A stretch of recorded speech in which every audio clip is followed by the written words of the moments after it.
Bonjour le monde. Dans ce moment de confinement mondial, beaucoup d'émotions se mélangent. Doute de l'avenir, crainte que ce qui arrive ne soit plus identique à ce que l'on a connu, peur de perdre ce à quoi on se rattache, tristesse de la solitude et de l'enfermement subi, intoxication constante, des informations qui nous parviennent seconde après seconde.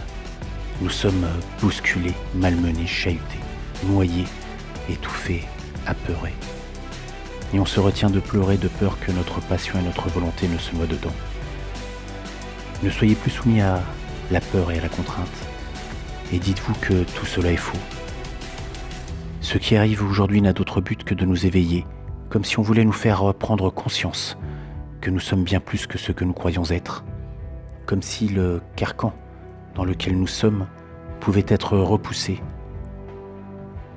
car nous avons le choix de décider, d'avancer et d'accepter ce qui nous arrive, non pas comme une fatalité ou une contrainte, mais bien comme si c'était un tremplin pour nous faire prendre conscience de la place que nous avons le droit de prendre. Et il ne tient qu'à chacun d'entre nous de décider que ce qui est là n'est qu'une étape de plus, un coup de pouce de la vie, comme si on nous incitait à sortir enfin de notre cocon parce qu'il est temps de le faire. C'est un passage obligé pour apparaître et déployer nos ailes. Tout ceci n'est que le commencement. Nous étions confinés sans le savoir avec des promesses que nous nous faisions chaque jour étant subi de la même façon. Et maintenant, imaginez que tout est possible, et surtout que le meilleur reste à venir. Car nous n'avons d'autre choix que de prendre ce chemin-là. Ce que vous devez savoir, c'est que s'adapter dans le changement, et non dans la simple fixité du milieu intérieur, représente un nouvel équilibre, plus efficace.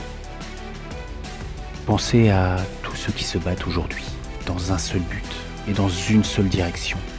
7 milliards d'êtres humains qui ont la même pensée.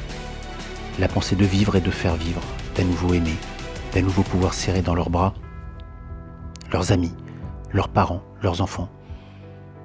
Et c'est parce que l'amour est plus léger que la haine et plus fort que tout qu'on nous a laissé le choix d'à nouveau ressentir cette force unique, celle qui unit un être à un autre être.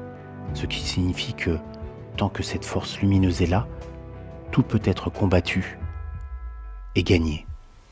À bientôt.